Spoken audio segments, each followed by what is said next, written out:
So let's get started. Hi, everybody. Welcome to our talk, Tabletops and Twine Adventures in Adventure Game Proto and Telotyping. I am Francisco González. I'm Jess Haskins. And together we are Wild Stallions. We are going to be talking a little bit about some methods we used to build our point-and-click adventure game, Rosewater. So we'll start in our introduction with some of the big questions. The first big question is, who are we? Well, I'm Francisco González. As I said, I am a solo game developer focusing on point-and-click adventure games based in Brooklyn, New York. My studio name is Grudislav Games. I've published, or I've put out, 4 adventure games to date commercially: A Golden Wake from 2014, Starlight in 2016, Lamplight City in 2018, and as of 2 months ago, Rosewater, which came out on March 27th of 2025 after 6 years in development. It was a very long time. Jess. Yes, hi, I'm Jess Haskins. I'm an editor and narrative designer, proprietor of The Game Editors, and I teach at the NYU Game Center. These are some of the more well-known games that I've worked on as a designer, writer, or editor, including some games of Francisco's, you saw in the previous slide, that we collaborated on, Lamplight City and Rosewater, which we're talking about today. So the next big question is, what is Rosewater? Show of hands, many of you played? I was expecting. Cool. So in this talk, we'll be giving some details about the game, but we'll keep spoilers to a minimum. But be warned that we'll be talking about some bits. So if you haven't played and you're planning on playing and you want to go in blind, sorry. But as I said, we'll keep it to a minimum. So Rosewater is a Wild West adventure set in an alternate history, steampunk-ish 19th century. We'll play as Harley Legere, who is a former brawler turned aspiring writer who joins up with a posse to go looking for a missing fortune. And when I started designing the game, I knew that I wanted to experiment with branching narrative and the idea of companion characters, along with their individual backstories and their relationships having an effect on the narrative and the branching, mainly influenced by games like Fallout New Vegas and Telltale's The Walking Dead Season 1. So the primary focus of Rosewater is the relationships with the companions. The narrative changes based on these relationships, ranging anywhere from different dialogues or dialogue options to entirely different scenes with unique content. The main thing I wanted was for players to feel like they were taking a road trip with their friends. And Jess will cover the actual mechanics of this in more detail in her portion of the talk.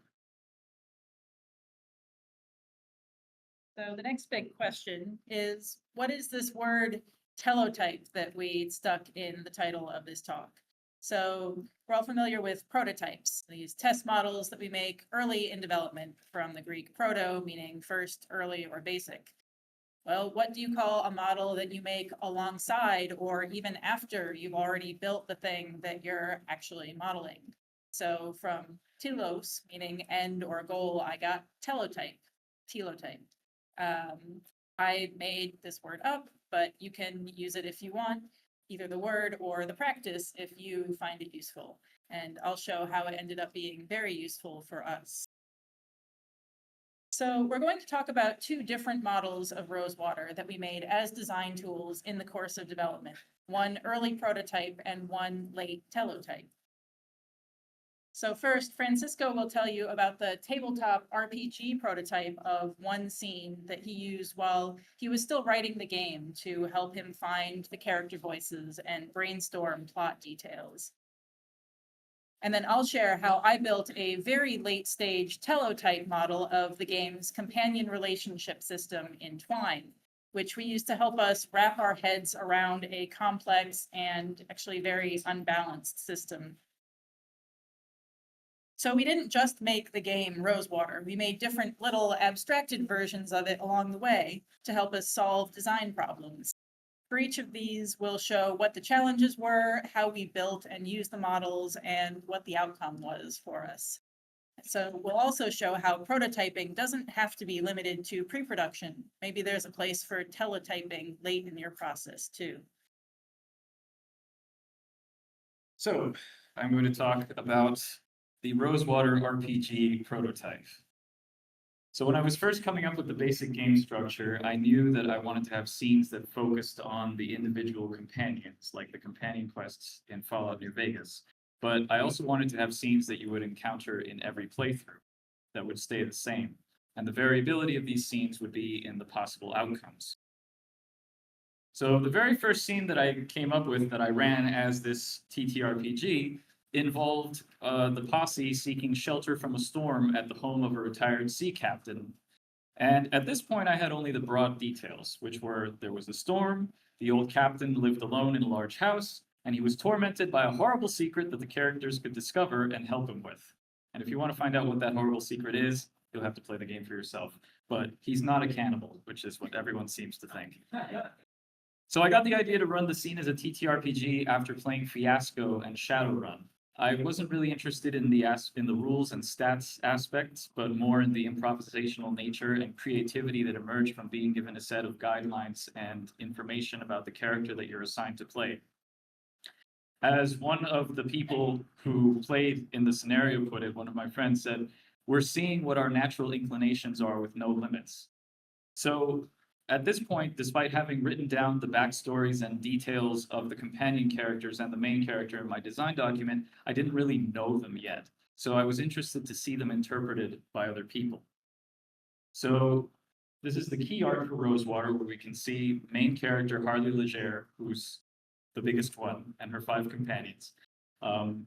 And although, as I said, I hadn't written any actual dialogue or anything for them, I knew what their main characteristics were, and I realized that they slotted nicely into some RPG archetypes. So Harley Legere, aside from being the main character, is also tough and clever. She can fight, but she's also handy with lockpicks, so she's a rogue or thief. Gentleman Jake, who's the bombastic showman character, he's the charisma character. He can talk his way out of anything.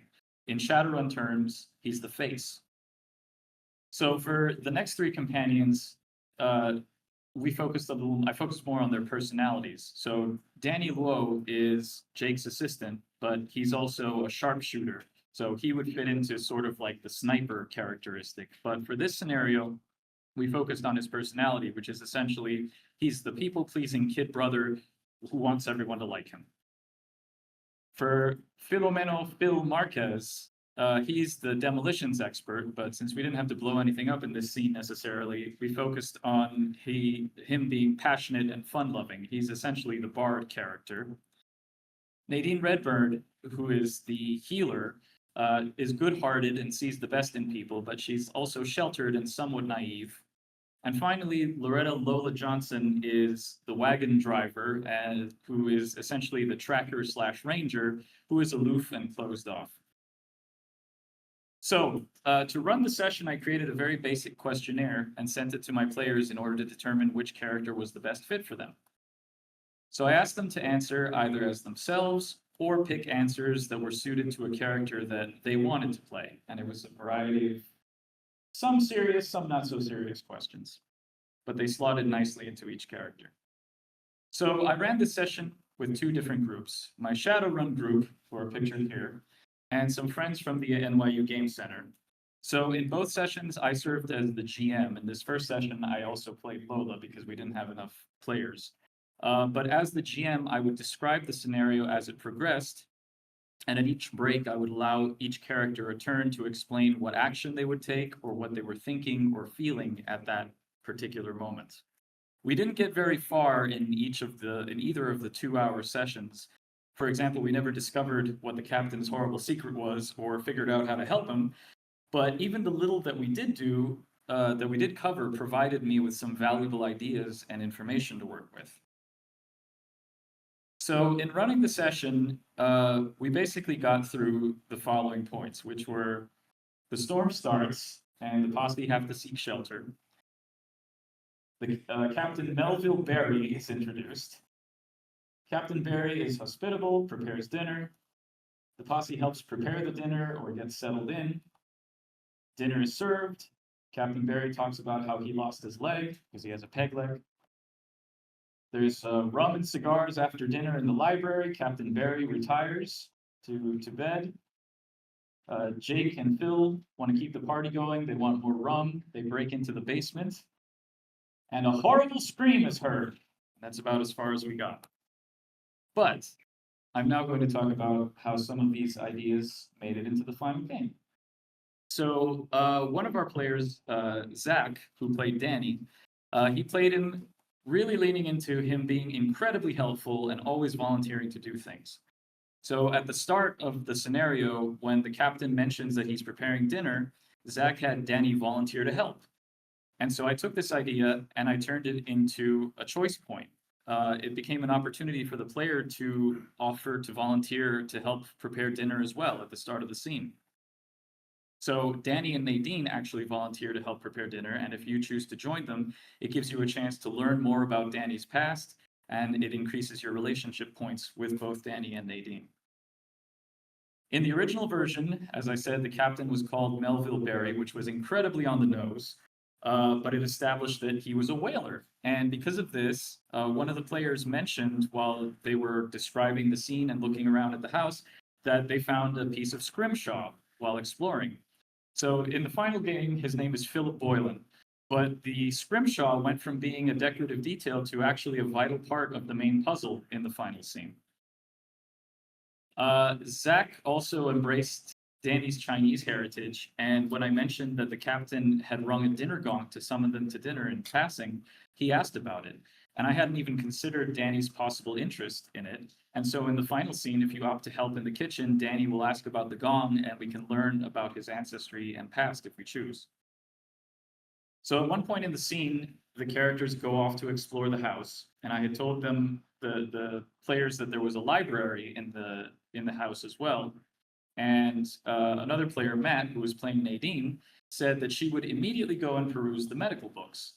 And so I took this idea as well. So in the final game, Nadine comes and sits in the library, is reading a medical book, and if you ask her about it, she'll tell you about it.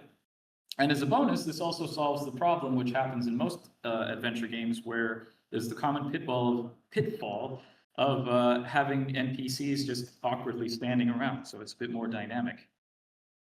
So while the captain is welcoming the posse into his home, a conflict arose when it became clear that there was only one bed in the house. And both groups that played the scenario had Jake immediately claim the bed, so that made its way into the final scene as well. But it's also an opportunity for the player to claim, there's also an opportunity in the final game for the player to claim the bed, which causes some friction when Jake takes it anyway. After dinner is served and everyone gathers around the table, our player Tim, who was playing Jake, said that Jake would immediately sit at the head of it. And I had originally imagined the table to be round. I said as much when I was watching the video playback the other day. But this detail was too good to let slide. So when I drew the background, I made sure to have the table be rectangular so that Jake could sit at the head of the table opposite the captain. So although I ran only 2 of these sessions, which covered more or less the same ground, I explained what would end up happening afterwards. With the intent that we would pick up again, but we never did, unfortunately. But the original bad outcome would see the captain so tormented by his guilt that he ended up taking his own life. And both groups thought that this was way too heavy-handed a tone shift, which rightly so. So I ended up cutting it. So the captain will either be helped or not, but he lives on either way. So, conclusions from running this scenario as a TTRPG. Getting others to help find your character's voices can be fun. It's okay to ask for help as a writer because finding voices can be tough. Running an adventure game scenario as a TTRPG is equivalent to early playtesting because instead of encountering a player asking why they can't do something once your puzzles have already been coded, for instance, why can't I cut that thing with these scissors I'm carrying and I have to use this knife, you can brainstorm different possibilities early and have the opportunities to come up with reactions or different solutions for these scenarios. And surprising details will emerge just by way of the fact that you have other people's input, and it can lead to stuff you would have never thought about, for example, the gong or the scrimshaw.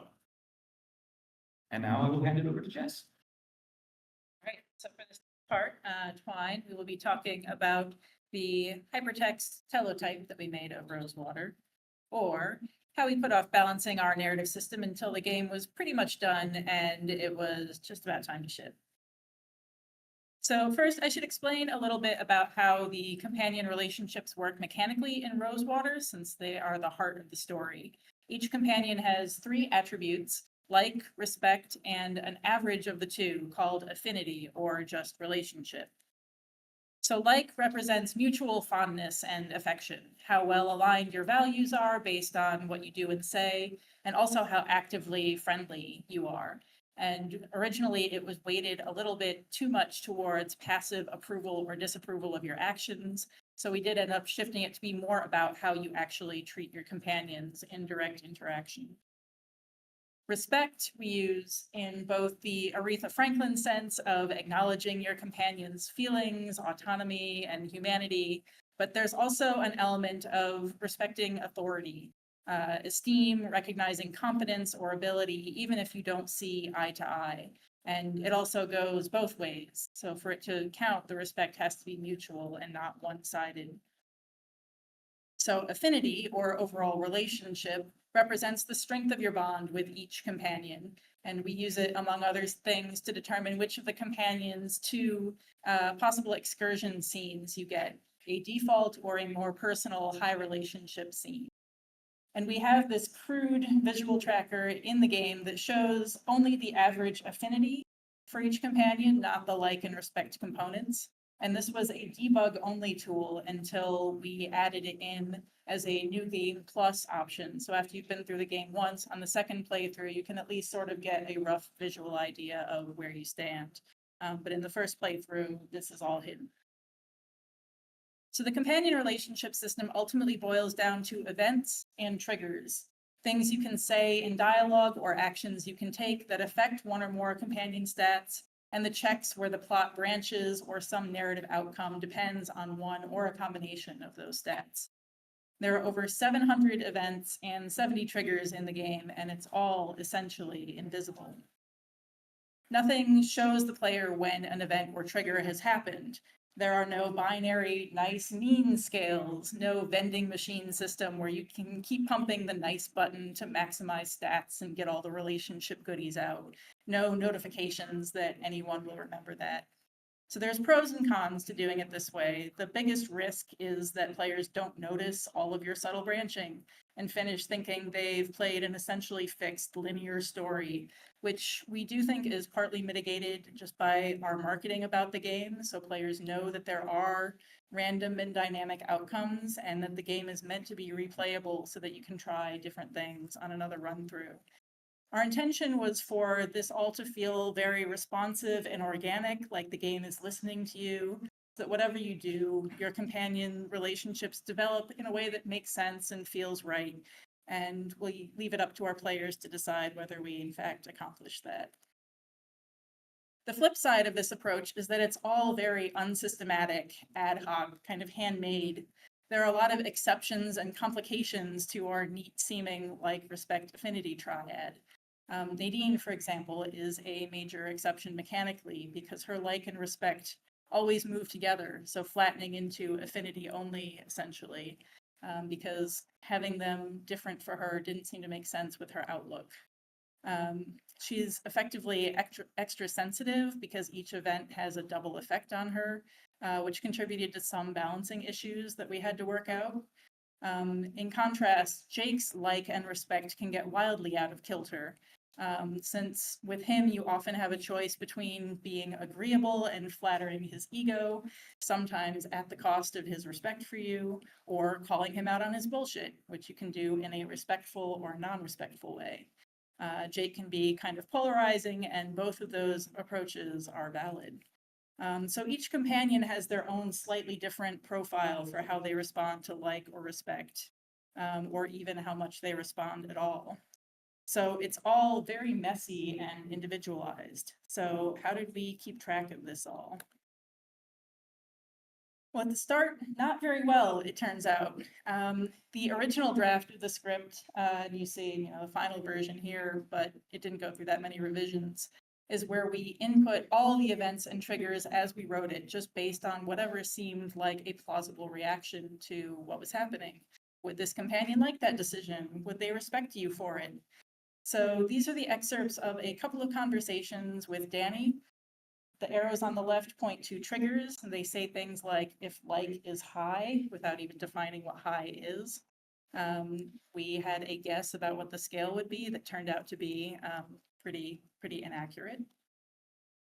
And the small arrows on the right there point to the events that happen when certain lines are spoken or options chosen. So like if you see like LD plus on the left there, that means Danny's like goes up by 1. Or on the bottom right, if you pick a kind of nosy option that pushes Danny to talk about something he's uncomfortable about, you get RJ minus minus and LD minus minus. So you lose not only 2 Danny like points, but 2 points of respect from Jake, who thinks less of you for being pushy with his assistant, because only Jake gets to be pushy with his assistant. So having all of these 700 events and loads of triggers scattered across the script in this form was not a very good way to get a sense of the system. So to wrap our heads around it, the first step was gathering each one of those hundreds of events and triggers and entering them in this detailed spreadsheet. So the initial values from the script, the ones highlighted in the left column, were in the game for essentially its entire development period, including all of the beta testing. And we knew it was wildly imbalanced. We would just get to balancing it later. The right column is essentially what we were trying to solve for, what we would need to do to fix the balance. The yellow highlighted values is everything that changed in that process, which you can see is at least half of them. So just because of the way that production worked out, we ended up not being able to make use of these tools that I had been building, in the past year until the very end, just the very last weeks before launch. So a spreadsheet wizard could probably do a bunch just right in here in the spreadsheet, adding up values, comparing things, finding outliers. But this is connected to a complex branching system with a lot of dependencies, like mutually exclusive options, things that only happen if other conditions are met. So this wasn't going to be solved just in the spreadsheet, or at least not by me. So for testing tools, we didn't have much. This is built in Adventure Game Studio, a 30-year-old engine that does many wonderful things, but not much in the way of debugging tools that would help speed up or automate testing in this game with a 15+ hour playtime. We did have this handy scene skip menu that Francisco created that only, there are a few check boxes for major decision points, but, even with the scene skipping, we can't capture the fine grain choices, and moving through it still took hours. So how could we truly test and balance this relationship system? It was clear that we couldn't do it in the game itself. We needed to build a separate tool, the late stage telotype, which was our Twine model. So we needed to model a lot of the branching narrative structure and individual conversations. This is our narrative map of the whole game. On the right side, you can see it's essentially a long branch and bottleneck structure with 3 acts. Each pillar is one of the acts. There's a little bit in Act 1. Act 2 is kind of where everything happens. And then there's one relationship affecting choice you can make in Act 3. And this is what it looks like as the playable hypertext model that we built. The narration is a little tongue-in-cheek. It kind of glosses over any part of the game that doesn't touch the relationship system. And you have links for any dialogue options or actions that affect those stats. So where everything in the game is hidden, this exposes everything. We have the status bar that shows the exact state of all the relationships, an update for every event. And the text gives qualitative feedback that explains why your choices had the effect they did. Things like, you're straight with him, he respects that, +1 fill respect. That actually gave us the chance to sanity check some of these assumptions. Does this feel more like a like or respect thing? Why does this character care about this? Does Nadine have to like everything nice you do? So it's still no automated capability here, but a speed run of this takes maybe 15 minutes as opposed to 15 hours. So that let us, in the last 2 weeks before launch, sit down and start running through all of these questions and probing to adjust the balance. What's the highest relationship you can get with Phil before his excursion? What if you take every opportunity to be mean to Danny? Also, what's wrong with you? Why would you do that? What if you try to maximize your relationship with everyone? And so on. So in about 2 weeks of testing and playing with this model right before launch, we were able to get everything pretty well balanced and working pretty well. We made one relationship balance patch after launch, and we're fairly happy with where it ended up. So more than our own internal testing tool, we also have it available as a public playtest. We just published on our website with instructions and a feedback survey, so it could be accessed and run anywhere. We gave this to our more advanced testers who'd already been through the game a few times and were familiar with the structure. It's still there if you are curious and want to try it out for yourself. This link will be on the last side, so you don't need to scramble. I don't exactly recommend it for all of the reasons listed here, including that it is obviously chock full of spoilers for Rosewater and doesn't make sense if you haven't played, but also the fact that I broke it like a day before launch while we were still testing things because I opened it in a different version of Twine and overwrote my backup. So, but if you ignore the error messages, it still actually works. It is not pretty, but I know some of you like to tinker, so if you want, go wild. And just kind of really quickly, the takeaways from here. Making models can be useful even if you've already built the game. Your prototypes don't have to be in pre-production, so maybe consider a telotype. If your narrative system is kind of as messy and unsystematic as ours, a test process like this might work for you. It was time consuming, but ultimately very necessary. And by using these lo-fi tools, you can playtest pieces of your narrative anytime, whether that's finding voices and generating ideas way early in pre-production with roleplay, or working out balance issues in a lightweight, accessible tool in literally the very last days before the launch. So that's it. Here's where you can find us both on the web and on social media. A link to the Twine model is there again at the very bottom. And that QR code takes you to where you can get a NarraScope discount on Rosewater, 20% off. So if you want to try the game, especially if you're thinking of checking out the model, play the game first, and then you can tinker with the model. And that's it. Thank you. Thank you. I think we have like 2 minutes for, one or two pointed questions. Of course, you can talk to us after. Yeah.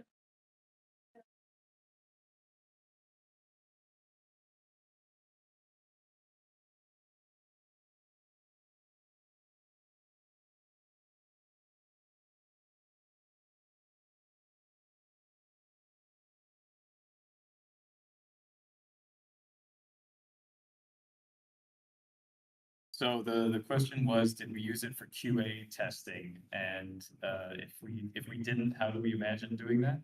Right? Did we use it for QA testing? I mean, we gave it to the beta testers to play, just to sort of also just balance, but it was mainly for balance. Yeah, and we also did it so late, we didn't get that much feedback from other testers besides ourselves, but also the model had its own problems to QA, like, oh, this actually doesn't match the game, or it's broken. So yeah, it wasn't so much for that. It was only useful to the degree that it was an accurate reflection of the game. But yeah, as a testing and balance tool, it was really helpful. And as for the second part of the question, I would think that probably the most practical use would be if you want to do quick testing, basically, if you don't want to have the players have to play through a 15-hour game, if your game is that long, it's easier to just do the basics. Anybody else? Yes. Did you build the Twine model with the intention of actually using it in the game, or was it just a reference for choices that you implemented in some other system? So the Does that question, make sense? Yeah, the question is, did we build the Twine model with the intent to use it in the game, or did we just use it sorry, leave it second part? I guess reference for like, Reference. do you use this for implementation as well, or just for modeling? Right, Yeah, this was not for implementation at all because everything was already in AGS built. And so we had to essentially figure out what we had put into AGS and then mirror it in this completely other form just for purposes of testing. So there's no Twine to AGS pipeline or anything. I'm pretty sure, I don't know on the Twine side, I'm pretty sure on the AGS side, such a thing would not even be possible. all right, that's all the time we have, so if you have any other questions, you can come chat to us or we'll be around, so thanks very much.